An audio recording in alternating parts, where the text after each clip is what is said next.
Esto es Intenciando. Soy Sergio Dávila y vamos a platicar sobre educación.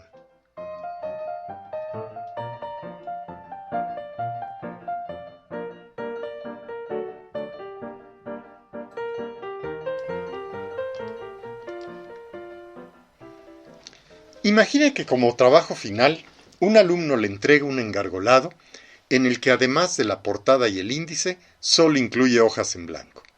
Imagine además que cuando usted lo cuestiona por presentar como terminado un trabajo a todas luces incompleto, éste le contesta: es que se trata de la primera etapa constructiva de mi proyecto, y ya me dijo mi mamá que vio en las noticias que según la SEP no me puede reprobar. Si bien esta anécdota es ficticia, los supuestos tristemente no lo son.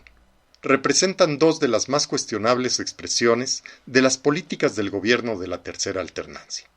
Inaugurar algo inoperante e inacabado, como en el caso del aeropuerto supuestamente internacional Felipe Ángeles o la refinería de Dos Bocas, y excluir por segundo año consecutivo la reprobación de grados o materias en educación básica mediante un acuerdo impuesto desde la oficina más lejana del salón de clases. Dedicaré esta columna a reflexionar sobre esta última.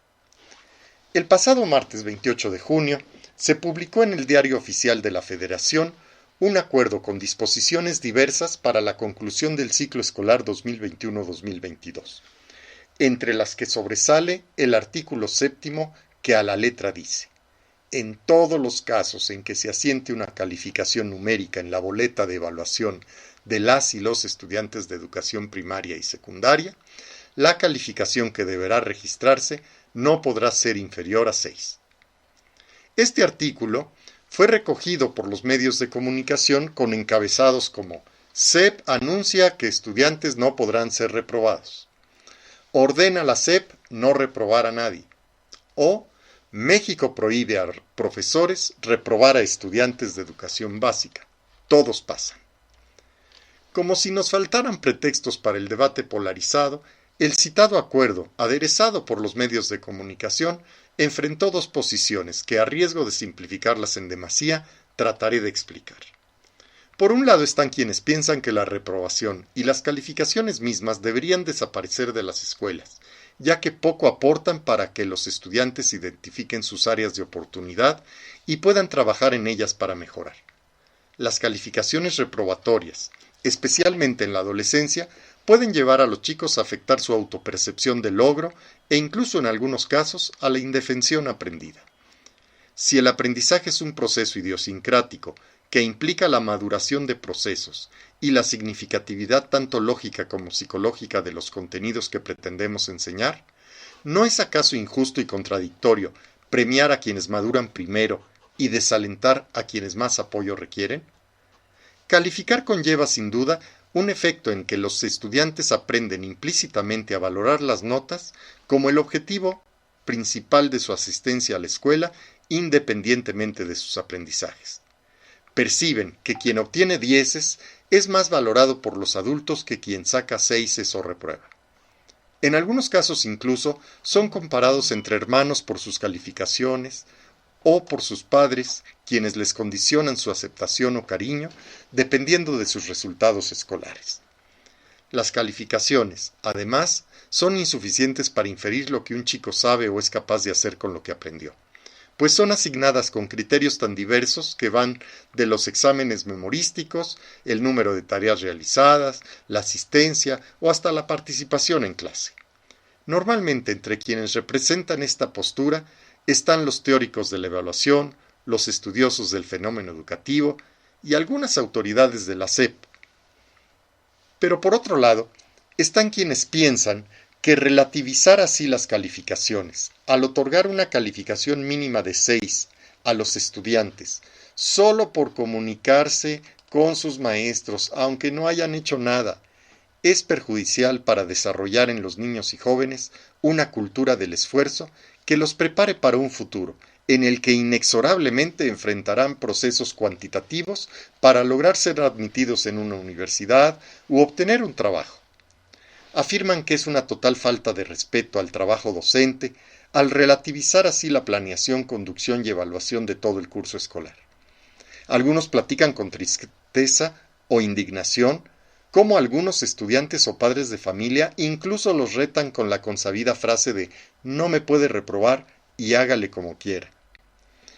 Estos maestros incluso sostienen que reprobar no es malo, pues en la vida los errores y los fracasos pueden ser alicientes de superación, y enseñan a los alumnos que en la vida las acciones u omisiones tienen consecuencias. Entre quienes piensan así, encontramos en su mayoría a maestros en servicio, a quienes opuestamente con lo que han venido haciendo por años, desde el curso pasado y pretextando las inequidades provocadas por la pandemia, se les exige calificar a los estudiantes, pero en una escala de calificaciones aprobatorias. Permítame ahora reflexionar un poco sobre la tensión entre estas dos posturas. Si bien me parece que la calificación tiene efectos muy nocivos sobre los procesos de aprendizaje, incluyendo entre ellos desde luego la reprobación, pienso que desaparecerla en este momento es un error. Si se desea transitar hacia un proceso educativo en que la evaluación forme parte inherente desde un enfoque formativo, esto se debe hacer de manera paulatina y ordenada. Existen investigaciones sobre el efecto testing, que consiste en cómo realizar exámenes contribuye a que los estudiantes estudien y consoliden aprendizajes que sin ellos quizá no obtendrían. Esto es un hecho, y cualquiera que haya pisado un aula sabe que la primera pregunta de los estudiantes el primer día de clase no es ¿qué vamos a aprender?, sino ¿cómo nos va a calificar el maestro? Pretender desaparecer las calificaciones en una generación condicionada a ellas es un despropósito. Y manipular la escala es además perverso, pues legitima el maquillaje de cifras que antes se condenaba cuando era el maestro quien pretendía ocultar porcentajes altos de reprobación. Además de ello, anunciar esto al final del ciclo escolar es un golpe más al magisterio, al que se le prometió respeto y revaloración, y una contradicción con el insistente discurso de que la evaluación debe integrarse a la totalidad del proceso educativo y debe ser planeada desde antes de iniciar el curso. Pienso que en un futuro no muy lejano, las calificaciones deben desaparecer, sí, y la reprobación también. Pero esto implicará una amplia formación de los profesores sobre los fines, estrategias e instrumentos de evaluación. Esto conllevará también, como sugiere Manuel Gil Antón, un proceso formativo también en la sociedad para que los padres conozcan y comprendan cómo informarse del desempeño y apoyar a sus hijos. Y por supuesto, debe implementarse de manera paulatina en las nuevas generaciones. El maestro Javier Olmedo Badía afirmaba que el objetivo último de la evaluación es mejorar el aprendizaje, y que muchas de las acciones que realizamos en su nombre, poco o nada, contribuyen a lograrlo. Si nuestras políticas, estrategias o instrumentos están en este caso, debemos modificarlas, pero no de forma artificial, impositiva y esquizofrénica.